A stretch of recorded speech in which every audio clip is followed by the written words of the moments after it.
അങ്ങനെ രാജീവ് ചന്ദ്രശേഖർ ഡൽഹിയിലാണുള്ളത്. അതുകൊണ്ട് തന്നെ ഞങ്ങളുടെ ഡൽഹിയുമായി ബന്ധപ്പെട്ട് നിൽക്കുന്ന ഞങ്ങളുടെ പ്രവർത്തകരും അതുമായി ഞങ്ങളുടെ റിപ്പോർട്ടർമാരും ഒക്കെ ഞങ്ങൾക്ക് എല്ലാ സ്ഥലത്തും ഞങ്ങൾക്ക് പാർട്ട് ടൈമായിട്ട് അല്ലെങ്കിൽ ഞങ്ങളെ സഹായിക്കുന്നതിന് വേണ്ടി വോളണ്ടറി ആയിട്ടൊക്കെ ഒത്തിരി ആളുകൾ നമ്മളെ സഹായിക്കുന്നുണ്ട്. ഇപ്പോൾ പല സ്ഥലത്തുനിന്നും വിവരങ്ങൾ എടുത്തിരുന്നത് ഫീൽഡ് തലത്തിൽ നിന്ന്. അങ്ങനെ ഡൽഹിയിൽ നിന്ന് കിട്ടുന്ന വിവരം 3 പദ്ധതിയുമായിട്ടാണ് 3 പാക്കേജുമായിട്ടാണ് ഡൽഹിയിൽ നിന്ന് രാജീവ് ചന്ദ്രശേഖർ എത്താൻ പോകുന്നത്. 3 മിഷനുമായിട്ടാണ് പോയിരിക്കുന്നത്. ഒന്നാമത്തെ മിഷൻ മേയർ ആര് എന്ന് തീരുമാനിക്കൽ തന്നെയാണ്. അത് 2 വനിതയായിരിക്കുമോ, മേയറും ഡെപ്യൂട്ടി മേയറുമായി ശ്രീലേഖയും സെമി ജ്യോതിഷുമായി വരുമോ, അതോ ശ്രീലേഖയും ആശാനാഥും വരുമോ, അതോ ശ്രീലേഖയും പിന്നെ മറ്റേതെങ്കിലും വനിതകൾ വരുമോ, അങ്ങനെ ഒരു ചോദ്യമുണ്ട്. അല്ല ഇപ്പുറത്തെ പുരുഷനാണ് വരുന്നതെങ്കിൽ നമ്മൾ വീഡിയോ ചെയ്തതാണ്. ബി.ജി. ഗിരിയും അതുമായി ബന്ധപ്പെട്ടുള്ള ആര് വരുമോ, രാജേഷ് വരുമോ, കരമനാജിത്ത് വരുമോ, ഗോപൻ വരുമോ, ഇങ്ങനെയുള്ള ചോദ്യങ്ങളുണ്ട്. അപ്പോഴും വനിത എന്ന് പറയുന്ന സിമി ഡെപ്യൂട്ടി മേയർ വനിതയാണ്. അപ്പൊ അങ്ങനെ പറ്റുകയുള്ളൂ. അപ്പൊ അത് സിമി ജ്യോതിഷ് വരുമോ അങ്ങനെയുള്ള കഥകളുണ്ട്. അതിന്റെ ഒരു തീരുമാനം ഡൽഹിയിൽ നിന്ന് ആക്കണം. രാജീവ് ചന്ദ്രശേഖരന്റെ ഒരു അജണ്ട. രണ്ടാമത് പ്രധാനമന്ത്രിയെ ഇങ്ങോട്ട് കൊണ്ടുവരണം. മിഷൻ 4 കേട്ടോ, 3 അല്ല. പ്രധാനമന്ത്രിയെ ഡേറ്റ് എടുക്കണം. അതനുസരിച്ച് ഇവിടെ മാസ്റ്റർ പ്ലാൻ ഉണ്ടാക്കി ഒരു ദർശന രേഖയായിരിക്കും, ഒരു വിഷൻ ഡോക്യുമെന്റ് ആയിരിക്കും. അല്ലാതെ മൈക്രോ ലെവലിലുള്ള DPR ഒന്നും ആയിരിക്കത്തില്ല. ഒരു വിഷൻ ഡോക്യുമെന്റ് പ്രധാനമന്ത്രി വരുമ്പോൾ എന്തായാലും ഇവിടെ പബ്ലിഷ് ചെയ്യേണ്ടി വരും. അങ്ങനെയാണ് പറഞ്ഞിരിക്കുന്നത്. 45 ദിവസത്തിനകത്ത് പ്രധാനമന്ത്രിയെ കൊണ്ടുവന്ന് പബ്ലിഷ് ചെയ്യുന്നത്. അപ്പൊ പ്രധാനമന്ത്രി വരും എന്ന് രാജീവ് ചന്ദ്രശേഖർ ഇവിടെ കോർപ്പറേഷനിൽ വിജയത്തിന്റെ ട്വിറ്ററിൽ ട്വീറ്റ് ചെയ്തതിനു ശേഷം രാജീവ് ചന്ദ്രശേഖരനെ നേരിട്ട് ഫോണിൽ വിളിച്ച് അഭിനന്ദിക്കുകയും വരുമെന്ന് പറഞ്ഞിട്ടുണ്ടെന്നാണ് പുറത്തു വരുന്ന വാർത്തകൾ. അപ്പൊ അങ്ങനെയാണെങ്കിൽ അതിന്റെ ഡേറ്റ് എടുക്കേണ്ടി വരുമായിരിക്കും, ഡേറ്റ് കൊടുക്കുമായിരിക്കും. അപ്പോൾ മേയർ തീരുമാനിക്കും. അപ്പൊ അതിന്റെ ഡേറ്റ് പ്രധാനമന്ത്രി ഡേറ്റ് എടുക്കുന്നു. മൂന്നാമത്തെ കാര്യമാണ് അവിടുത്തെ മിനിസ്ട്രികളുണ്ട്. ആ മിനിസ്ട്രികളുമായി ബന്ധപ്പെടുത്തി അമൃത് പദ്ധതി പോലുള്ള ഒരുപാട് പദ്ധതികളുണ്ട്. ഈ പദ്ധതികൾ ഇപ്പൊ റെയിൽവേ സംബന്ധിച്ച് ആമയഴിഞ്ഞാത്തോടൊക്കെ കൃത്യമായിട്ട് റെയിൽവേ ആയിട്ട് വന്ന് ചെയ്യേണ്ട കാര്യങ്ങളുണ്ട്. അപ്പൊ അവരെല്ലാവരെയും ബന്ധിപ്പിക്കുന്ന കുറെ പദ്ധതികൾ എന്തൊക്കെ കൊണ്ടുവരാൻ പറ്റും, ചിലപ്പോൾ ഒരു 5-6 വമ്പൻ പദ്ധതികളെങ്കിലും പ്രഖ്യാപിക്കണമല്ലോ രാജീവ് ചന്ദ്രശേഖർ. അല്ലെങ്കിൽ പിന്നെ അത് ഈ ഒരു മേയറായിട്ട് കാര്യമില്ലല്ലോ, അവിടെ BJPയുടെ മേയറെ കൊണ്ട് വെച്ചിട്ട് കാര്യമില്ലല്ലോ. അപ്പൊ അങ്ങനെ പ്രഖ്യാപിക്കാൻ പറ്റുന്ന ചില പദ്ധതികളും ചിലപ്പോൾ പ്രധാനമന്ത്രിയുടെ ശ്രദ്ധയിൽപ്പെടുത്തി പ്രധാനമന്ത്രിയെ കൊണ്ട് പ്രഖ്യാപിപ്പിക്കാനോ, പ്രധാനമന്ത്രിക്ക് വന്ന ചിലപ്പോൾ പ്രഖ്യാപിക്കാം. അല്ലെങ്കിൽ വെറും ഒരു വികസന രേഖ അല്ലെങ്കിൽ ഒരു മാസ്റ്റർ പ്ലാൻ പ്രസിദ്ധീകരിക്കാൻ മാത്രമായിട്ട് പ്രധാനമന്ത്രി വരൂ. അപ്പോൾ പ്രധാനമന്ത്രി വരുമ്പോൾ എന്തായാലും കുറെ പണത്തിന്റെ ഇപ്പൊ റെയിൽവേ സംബന്ധിച്ചോ അതുപോലെ FCI ഉണ്ട്, ഒത്തിരി കാര്യങ്ങൾ. ഇപ്പൊ രാജീവ് ഗാന്ധി ഇൻസ്റ്റിറ്റ്യൂട്ട് ഉണ്ട്, എർത്ത് സയൻസ് ഉണ്ട്, പിന്നെ ടൂറിസം ITDC ഉണ്ട്, ടൂറിസം ഡിപ്പാർട്ട്മെന്റ് ഉണ്ട്. അങ്ങനെ ഒത്തിരി പ്രോജക്റ്റുകളുണ്ട് അവർക്ക് ചെയ്യാനാണെങ്കിൽ ഒത്തിരി പ്രോജക്റ്റുകളുണ്ട്. അപ്പൊ അതിലേതെങ്കിലും ഒക്കെ കൂടി പ്രഖ്യാപിക്കുമ്പോൾ ഒരു ഹോംവർക്ക് രാജീവ് ചന്ദ്രശേഖർ ഡൽഹിയിൽ ചെയ്യുന്നുണ്ട്. 4ാമത്തതാണ് ഏറ്റവും പ്രധാനം. അതാണ് ഒന്നാമത്തെ അദ്ദേഹത്തിന്റെ അജണ്ട. ഞാൻ 4ാമത് പറഞ്ഞെങ്കിലും EDയെ കൊണ്ട് ശബരിമലയിൽ എങ്ങനെയാണ് പരമാവധി ED കയറിയിട്ടുണ്ട് ശബരിമലയിൽ. അതുപോലെ തന്നെ CBIയും പിന്നെ അതുപോലെ തന്നെ മറ്റ് NIA പോലുള്ള ഏജൻസികളെ കൂടെ എങ്ങനെ കേരളത്തിലേക്ക് കൊണ്ടുവരാൻ പറ്റുമെന്നുള്ളതിന്റെ ഒരു അജണ്ട കൂടി രാജീവ് ചന്ദ്രശേഖരന് കാണാൻ എല്ലാ സാധ്യതയും ഉണ്ടെന്നാണ് നമുക്ക് കിട്ടുന്ന റിപ്പോർട്ട്. പിണറായിയെ വരുന്ന 5 മാസത്തിനുള്ളിൽ പൂട്ടുക എന്നുള്ളതാണ്. അത് പറയുമ്പോൾ ഇതുവരെ ഈ സ്വപ്നയുടെ കേസ്, ശിവശങ്കറിന്റെ കേസ്, എക്സാറ്റ് ലോജിക്ക്, ഇങ്ങനെ പല മഹന്റെ കേസ്, ഇങ്ങനെ 100 കേസ് വന്നിട്ട്, ലാവ്ലിൻ കേസ് ഒക്കെ വന്നിട്ടും പിണറായിയെ തൊടാൻ പറ്റിയിട്ടില്ല.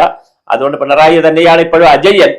പക്ഷേ അജയ്യനാണെങ്കിലും പിണറായിക്കെതിരെ ആരോപണങ്ങളെങ്കിലും പുറത്തു വെച്ച് കുറച്ച് ചാനൽ ചർച്ചയും ഹൈപ്പും അന്തിച്ചർച്ചയും അടുപ്പൂട്ടി ചർച്ചയൊക്കെ നടത്തിക്കാമല്ലോ.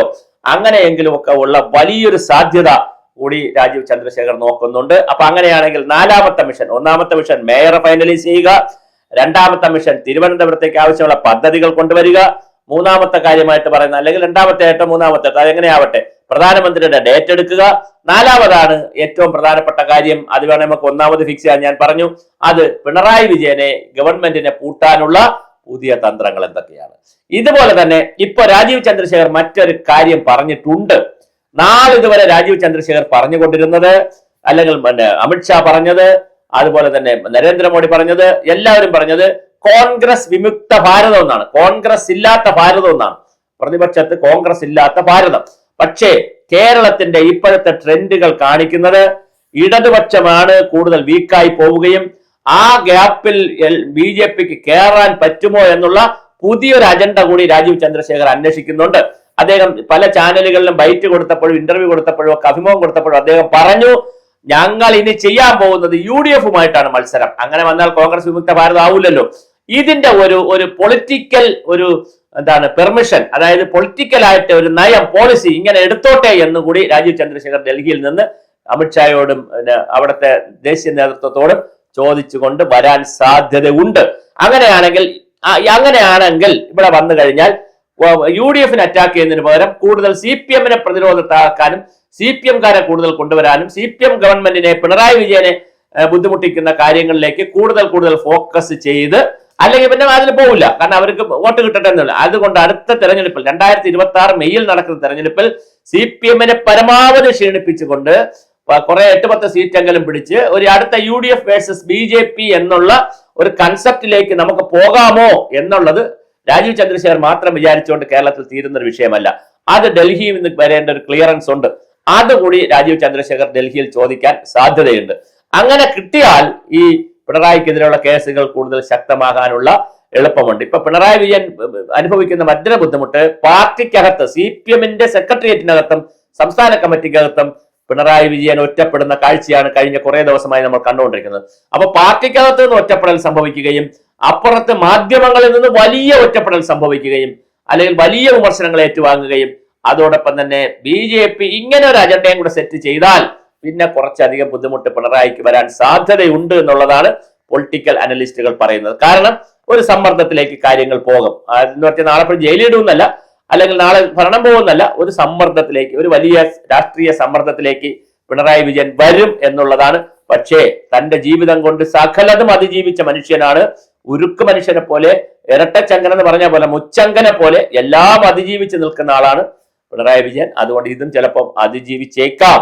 മാധ്യമങ്ങളെ കൈകാര്യം ചെയ്തും, എടാ ഗോപാലകൃഷ്ണൻ എന്ന് വിളിച്ചും, പിന്നെ പ്രേമേന്ദ്രനെ കൈകാര്യം ചെയ്തും, പരനാറി എന്ന് വിളിച്ചും, കടക്കപ്പുറത്തെന്ന് പറഞ്ഞും എല്ലാം പറഞ്ഞു എന്തെല്ലാം വന്നിട്ടുണ്ടോ. അദ്ദേഹത്തിന്റെ മകന്റെ പേരിൽ, മകളുടെ പേരിൽ, കുടുംബത്തിന്റെ പേരിൽ, വിദേശയാത്രയുടെ പേരിൽ, കാർ വാങ്ങിച്ചതിന്റെ പേരിൽ എന്തൊക്കെ വന്നിട്ടുണ്ടെങ്കിലും അതെല്ലാം തന്നെ ഇതൊന്നും ബാധിക്കുന്നതല്ല എന്ന് പറയുന്ന, തന്റെ ഓറയ്ക്കകത്ത് ഇതൊന്നും വരില്ല എന്ന് പറഞ്ഞ് വളരെ കൃത്യമായ ഒരു പുകമറയിൽ ഒരു മറ സൃഷ്ടിച്ച് നിൽക്കുന്ന പിണറായി വിജയൻ എന്ന് പറഞ്ഞ അതികായകന് ഇതൊക്കെ പ്രശ്നമാകുമോ എന്നുള്ളത് കാലമാണ് തെളിയിക്കേണ്ടത്. അല്ല നമുക്കിപ്പോൾ കുറ്റപ്പെടുത്താൻ കഴിയില്ല.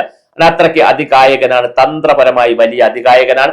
അദ്ദേഹത്തോടൊപ്പം PR വർക്ക് ചെയ്തു കൊടുത്തും മാർക്കറ്റിംഗ് വർക്ക് ചെയ്തു കൊടുത്തും അദ്ദേഹത്തിനുള്ള എല്ലാ സംവിധാനങ്ങൾ ചെയ്തു കൊടുക്കുന്ന വലിയൊരു സംഘം അദ്ദേഹത്തിന്റെ കൂടെ ഉണ്ട്. അദ്ദേഹത്തെ കൂടെ നിർത്താൻ അദ്ദേഹത്തിന് കഴിഞ്ഞിട്ടുണ്ട്.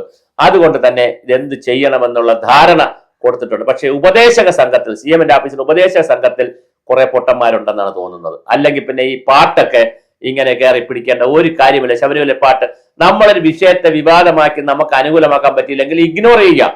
ഈ മിനിമം തിയറി അറിഞ്ഞുകൂടാതെ, ഇഗ്നോർ ചെയ്യുന്ന മിനിമം തിയറി അറിയാതെ ഇപ്പതാ പാട്ടുകളുടെ പ്രളയമാണ് വരുന്നത്. വീണ്ടും പാരഡി പാട്ടുകൾ വരുന്നു. എല്ലാ തലമുറകളിലേക്കും പാരഡി പാട്ടുകൾ പോകുന്ന, അയ്യപ്പന്റെ പാട്ട് പോകുന്ന രീതിയിലേക്കുള്ള ഒരു വല്ലാത്ത രീതിയിലേക്ക് പോയി ഗവൺമെന്റ്. പക്ഷെ പിന്നോട്ട് പോയി, കേസിൽ നിന്നൊക്കെ പിന്നോട്ട് പോയെങ്കിലും ഈ മന്ദബുദ്ധിത്തരവും വക്രബുദ്ധിത്തരവും ആരാണ് ഉപദേശിക്കുന്നതെന്ന് കൂടി പിണറായി വിജയൻ ഒന്ന് ആലോചിക്കുന്നത് നന്നായിരിക്കും.